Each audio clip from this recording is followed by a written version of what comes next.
नोटबंदी के ऐलान के वक्त प्रधानमंत्री ने जो 50 दिन का वक्त मांगा था, उसकी डेडलाइन खत्म होने से एक दिन पहले वित्त मंत्री अरुण जेटली ने नोटबंदी का छोटा रिपोर्ट कार्ड पेश किया। उन्होंने कहा कि इकोनॉमी में वाजिब मात्रा में कैश पहुंचाने का काम काफी हद तक कर लिया गया है।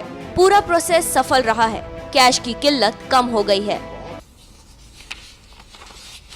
प्रधानमंत्री जी ने जो निर्णय लिया था 8 नवंबर को, अब तो उसके स्पष्ट परिणाम सामने आने लग पड़े हैं।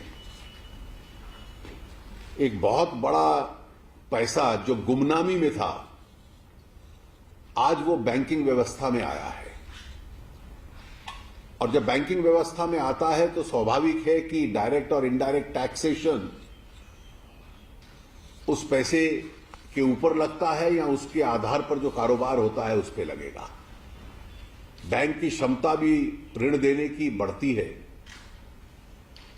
और टैक्सेशन कलेक्शंस में ये अभी तक रिफ्लेक्ट होना आरंभ हो गया है।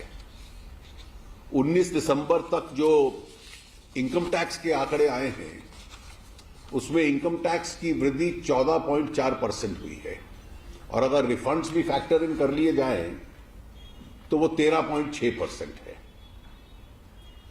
30 नवंबर तक के सारे इनडायरेक्ट टैक्सेशन के आंकड़े आ चुके हैं और केंद्र के जो इनडायरेक्ट टैक्सेशन के आंकड़े हैं उसमें अप्रैल से नवंबर तक 26.2% की वृद्धि हुई है, जिसमें एक्साइज 43.5%, सर्विस टैक्स 25.7%, कस्टम्स 5.6%।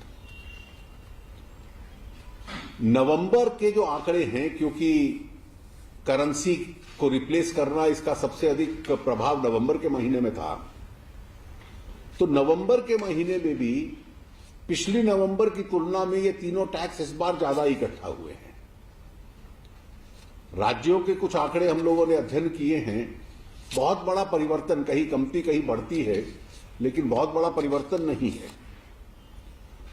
और व्यवसाय के कई क्षेत्रों में हमने देखा है, एयर ट्रैवल है, टूरिज्म है, पेट्रोलियम प्रोडक्ट्स है, कृषि क्षेत्र की सबसे बड़ी चिंता थी, वहां भी वृद्धि हो रही है।